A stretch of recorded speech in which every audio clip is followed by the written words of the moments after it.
유다 왕 우시야와 요담과 아하스와 히스기야 시대의 아모스의 아들 이사야가 유다와 예루살렘에 관하여 본 계시라.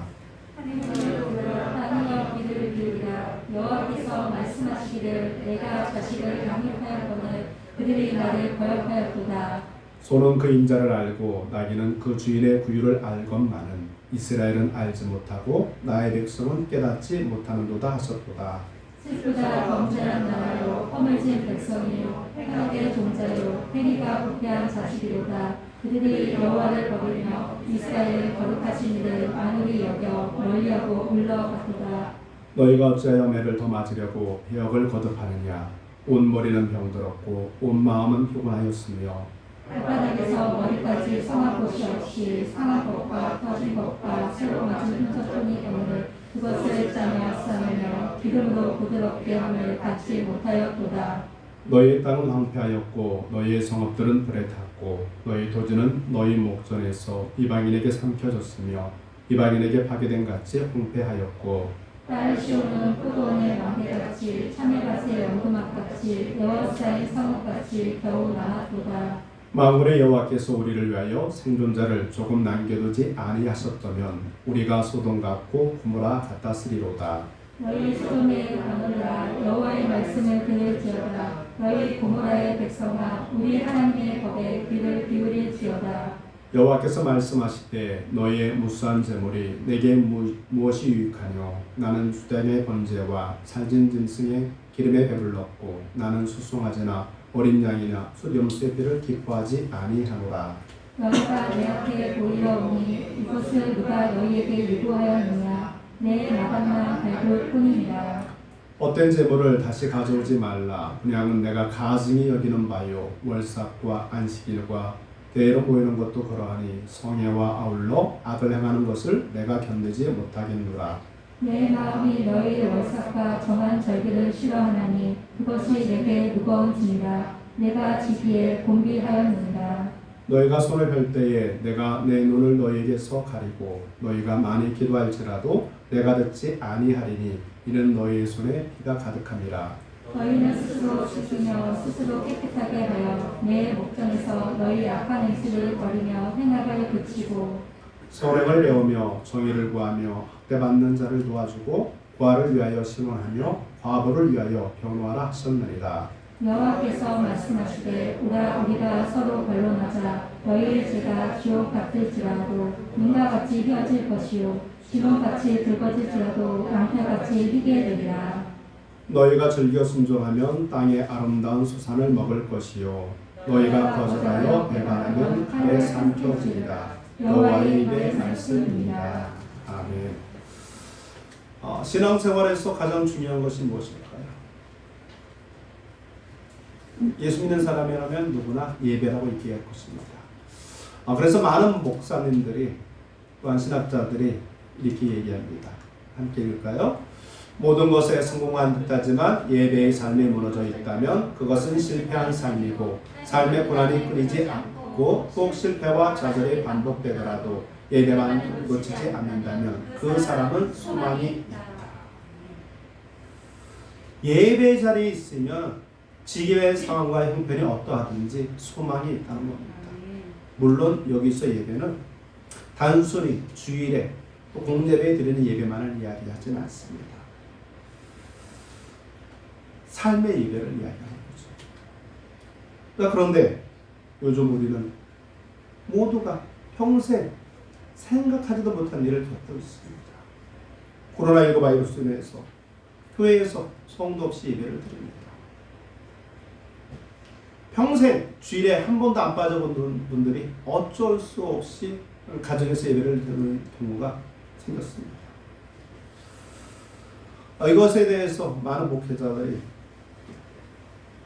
영적인 책임감을 느끼고 또 너무나도 고통스러운 상황 속에 있는 것이 현실입니다. 그런데 우리의 믿음의 선배들은 어떻습니까? 일제 36년의 엄청난 핍박 속에서도 당시 기독교인들은 가정에서 혹은 지하로 숨어서 또는 불이나 곳간에서 예배를 드렸습니다. 그들의 신앙을 포기하지 않았다는 것이죠. 하지만 신앙을 포기하지 않은 대가는 엄청난 것이었습니다. 대표적인 순교자 누군가요? 주기철 목사님이시죠. 주기철 목사님은 신사참배를 거부하다가 투옥되어 고문을 당하고 마침내 사형까지 당한 대표적인 순교자입니다. 일제시대 때 이 주기철 목사님을 비롯해서 또 침례교단도 신사참배를 반대했기 때문에 많은 목회자가 순교를 당했죠. 많은 분들이 예배를 지키고 믿음을 지키다가 순교, 자기의 목숨과 바꿨다는 것이죠. 이 누님이 누구시죠? 유관순 누나. 그러니까 이제 나이 먹어서 유관순 누나니까 되게 이상해요. 유관순 열사. 자, 3.1운동의 대표적인 인물이죠. 보통 유관순 여사에 대해서 많이 알고 있고 부모님은 잘 모르는데, 부모님 역시 먼저 1919년 4월에 공주배 만세운동을 주도를 했습니다. 그러다가 어머니는 현장에서 즉사하셨고, 아버지는 하루가 지나서 죽음을 당했습니다. 그럼에도 불구하고 유관순 열사는 독립만세운동을 주도하죠. 그 이유가 무엇입니까? 애국의 마음도 중요하지만 그 안에 뭐가 있었어요? 믿음이 있었기 때문에 거죠. 해방 후에도 다르지 않습니다. 한국 전쟁 중에도 북한에서 내려온 수많은 피난민들과 남한의 그리스도인들이 중심이 되어서 교회를 세우고 예배를 중단하지 않았습니다.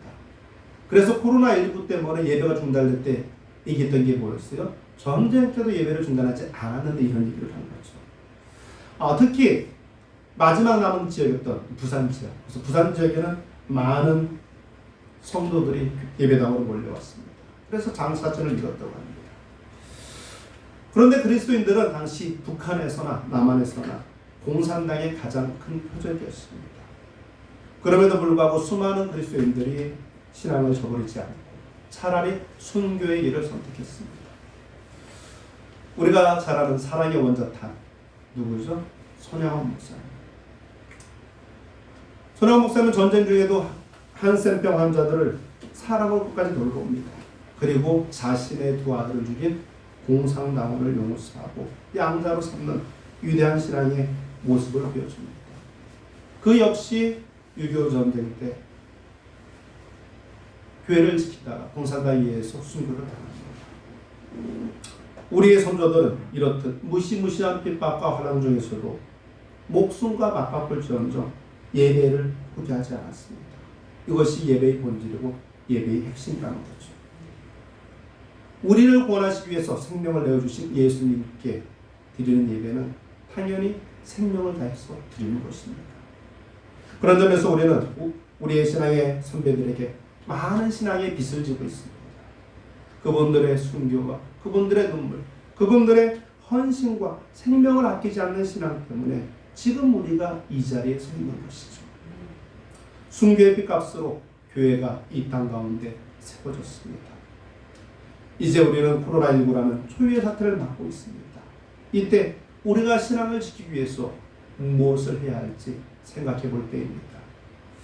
하나님께서는 이 사태를 통해서 우리에게 던지고자 하는 분명한 메시지가 있습니다. 그런 점에서 이사야서 1장의 말씀을 우리가 주목할 필요가 있습니다. 이번 코로나 사태로 인해서 예배가 무엇인가를 놓고 심각하게 고민할 수밖에 없는 한국교회 이사야서는 의미심장한 메시지를 던져줍니다. 이사야 선지자는 BC 750년부터 700년 사이에 활동했던 선지자입니다. 이때는 오랜 세월 타락의 길을 걷던 북이스라엘이 BC 722년 아수르에 의해서 멸망을 당한 시기입니다. 이사야 선지자는 남유다에서 하나님의 말씀을 전했습니다. 당시 유다는 급변하는 국제 정세의 한복판에 있었습니다. 북이스라엘을 무너뜨린 중동의 강자 아수르, 그리고 새롭게 떠오르는 신흥 강자 바벨론, 그리고 오랫동안 패권을 쥐고 있었던 애굽, 이집트죠. 서로 장을 겨누고 있었어요. 그래서 유다는 그 사이에서 줄타기 외교를 할 수밖에 없었습니다. 마치 우리나라가 그랬잖아요. 명청 교체기에 사대부는 큰 나라를 섬겨한다면서 명을 섬겨야 되고, 신뢰를 주고 했던 광해군은 아니다. 후금 쪽에 해야 된다. 그런 줄타기예요. 근데 그게 끝난 게 아니라 지금도 사실 열강 속에서 우리는 눈치 보며 살고 있지 않습니까? 그럼에도 문제는 남유다가 북이스라엘과 똑같이 우상숭배를 하고 있었다는 겁니다. 제사장들은 영적인 분별력을 잃었습니다.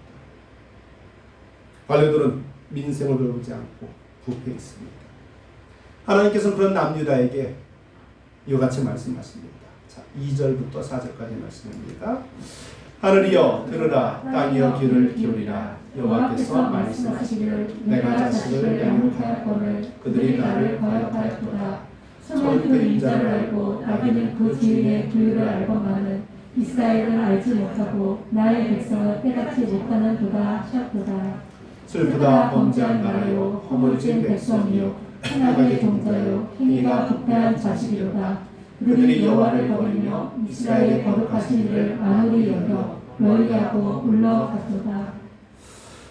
하나님은 이스라엘 백성들이 아버지인 하나님을 알지 못한다고 말씀합니다. 더 나아가서 그들은 하나님을 거역하고 하나님의 말씀에 불순종하며 심지어 하나님을 이미 버렸다고 얘기합니다.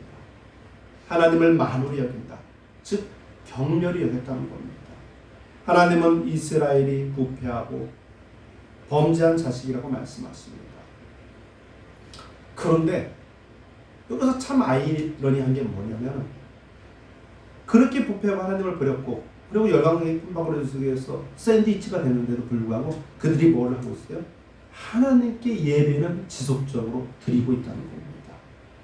굉장히 역설적인 상황이죠.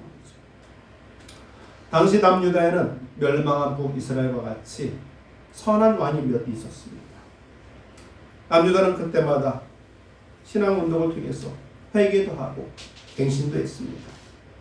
그런데 유다의 선한 왕이 죽고 나면 곧바로 뭐예요? 그들이 하나님을 반역하는 이중적인 신앙의 모습을 보여줍니다. 그들은 바알에게 나가 아세라에게 나가서 가나안 땅의 불을 빌면서 동시에 예배도 드리고 있는 거예요. 양다리를 걸치고 있는 거죠. 이것을 지켜보는 하나님의 심정이 어땠을까요?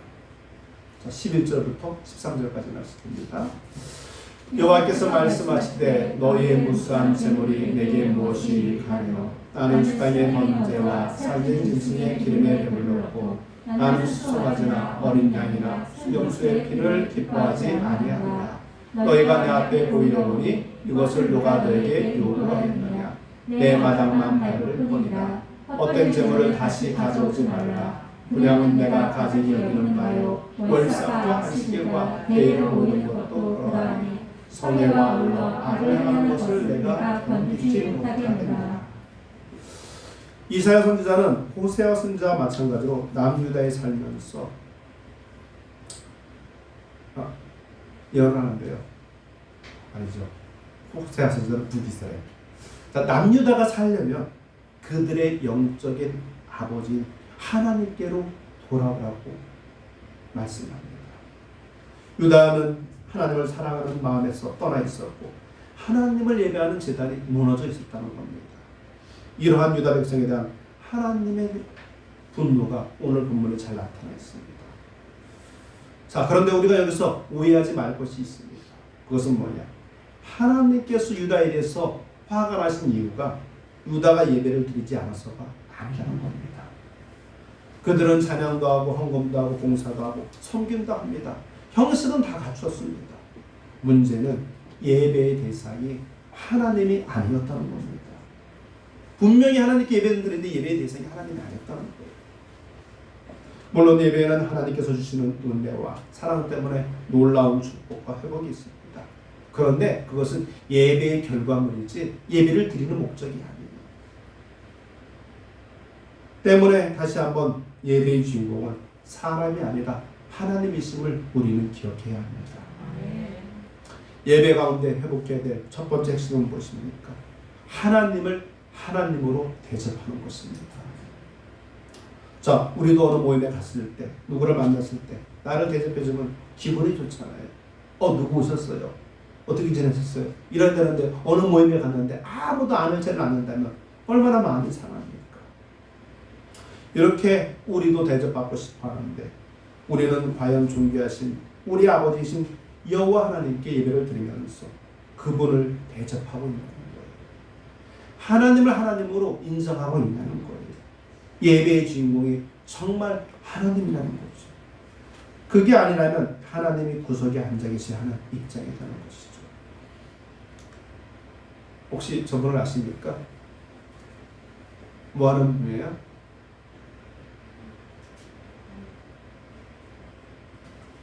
모르시는 거예요. 이름을 써드렸는데. 아니, 저는 여기서 속을 줄 알았어요. 이장수 감독 그러면은 중국에 가서도 감독을 했던 축구 감독 이렇게 얘기할 줄 알았는데 이장수라는 이름 자체를 모르시는 거예요. 천국의 계단. 이건 아시죠? 러브스토리 인 하버드. 이렇게 해서 다수의 히트작을 낸 드라마 감독입니다. 이분이 나중에 신학을 전공하고 전도사가 되었어요. 그가 오래전에 한 말이 있습니다.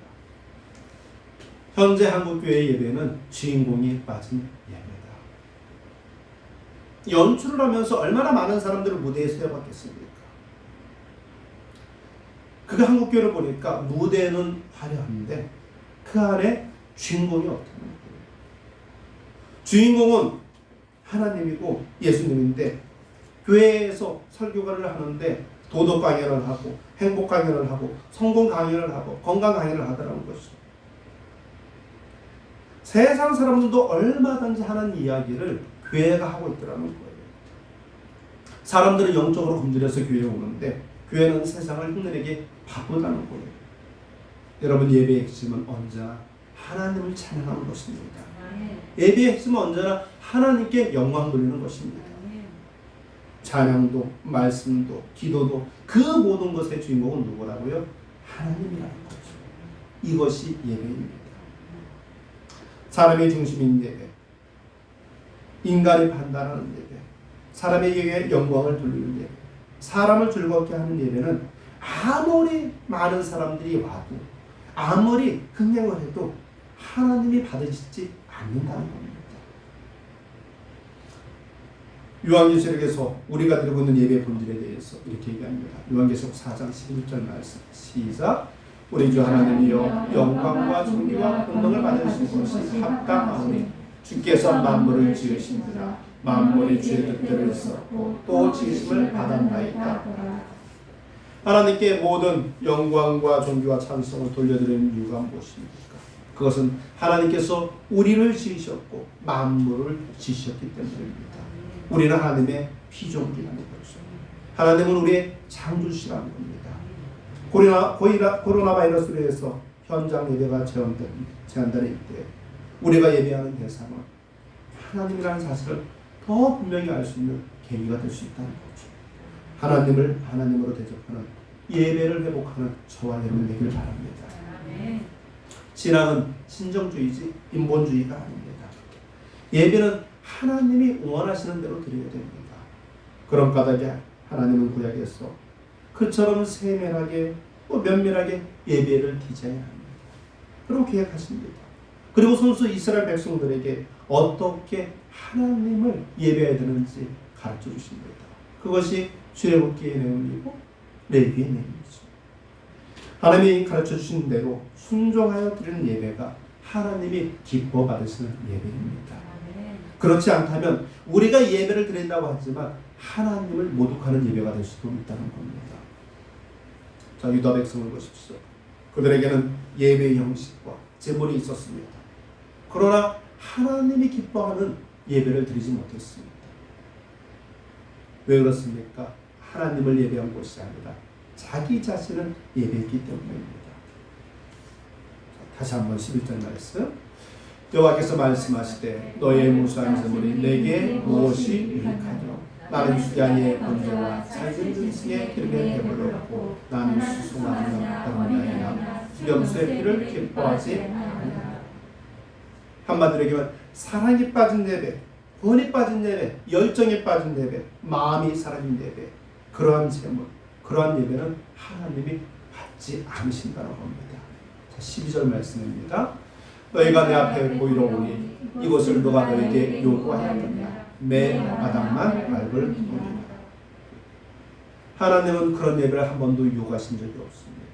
그런 예배를 드리는 것은 교회 마당만 밟고 가는 거라는 거예요. 때문에 우리는 우리의 예배를 점검해 봐야 됩니다.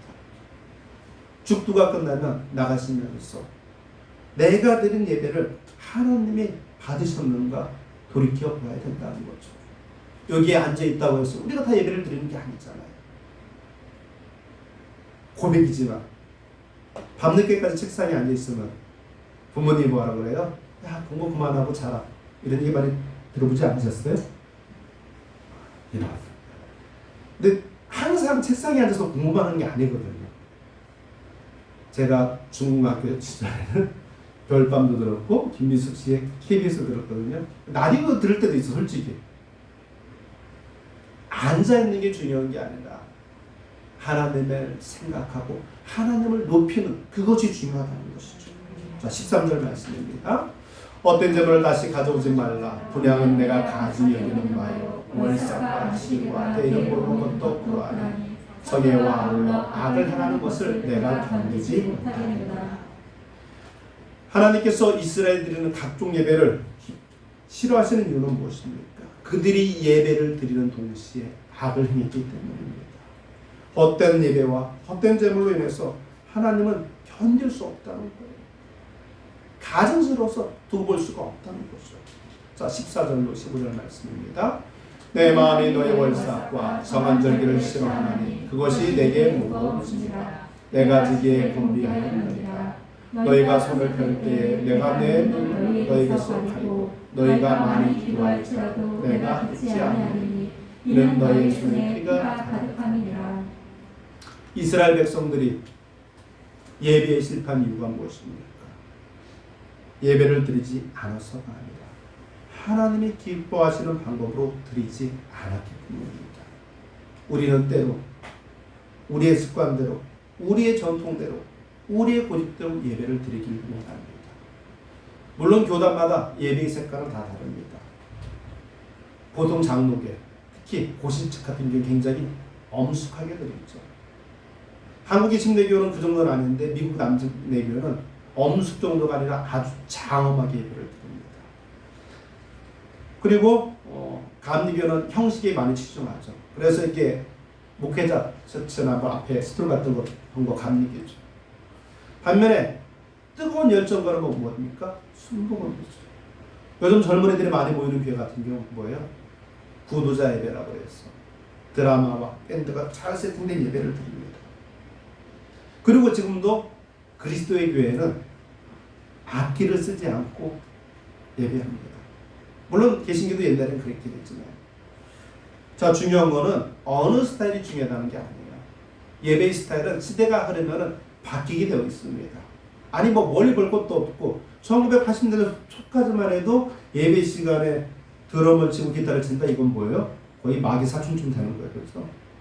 근데 바뀔 수밖에 없는 거예요. 중요한 건 뭐냐? 예배의 스타일이 아니라 그 중심에 하나님을 기쁘시게 하는 예배의 본질이 살아 있어야 된다는 겁니다. 우리의 만족과 행복에 초점을 둔 예배는 하나님이 임재하지 않습니다. 모대만 풍성한 예배, 사람의 중심이 된 예배, 나의 욕심을 위해 축복의 중심이 된 예배는 모두가 실패한 예배라는 것이죠. 더 나아가서 그것은 오히려 하나님을 모욕하는 예배라는 겁니다.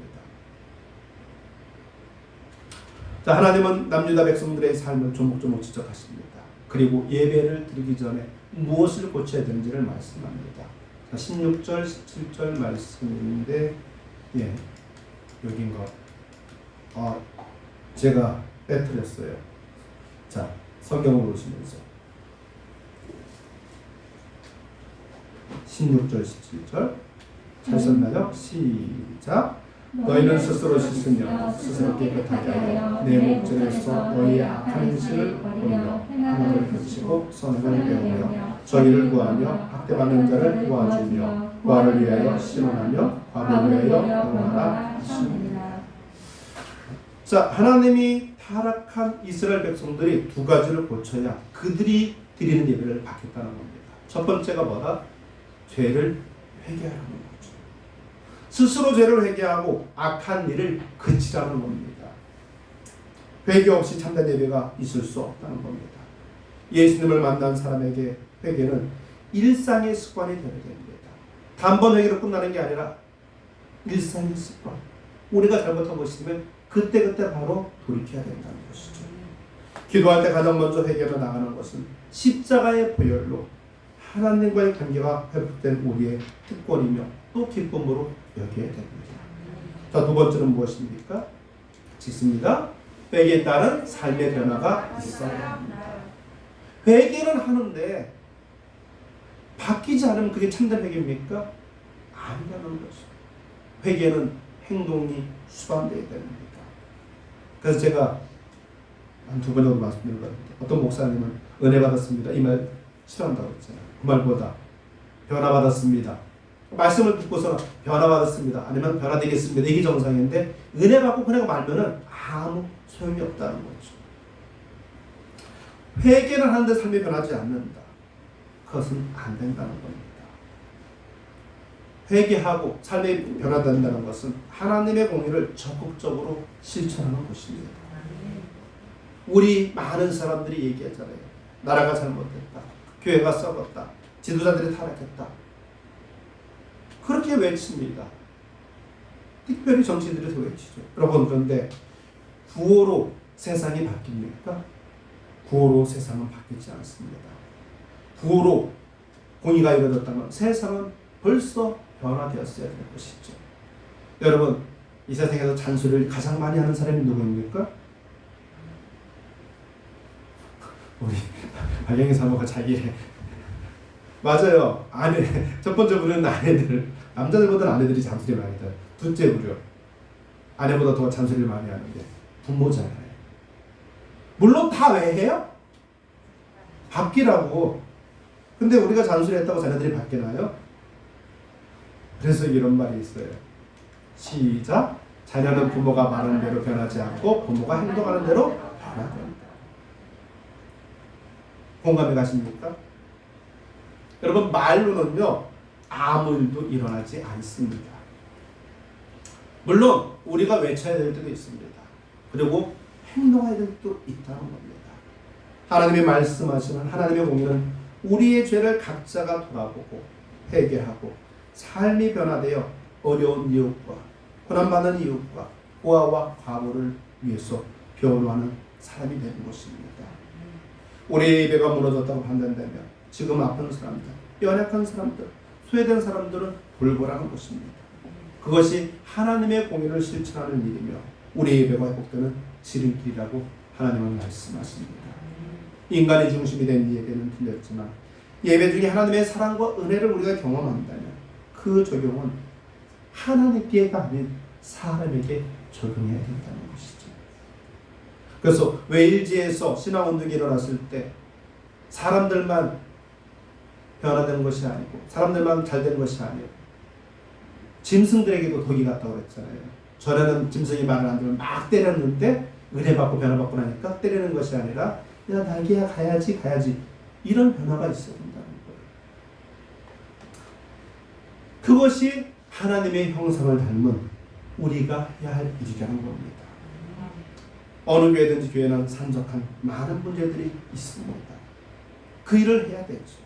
하지만 어려운 이웃을 돌보는 일들이 우리의 예배를 회복하는 일에 중요한 도구가 될 수 있다는 겁니다. 그래서 우리가 부활절 때 어떻게 했습니까? 그리고 힘껏 헌금해서 또 다른 교회를 돕지 않았습니까?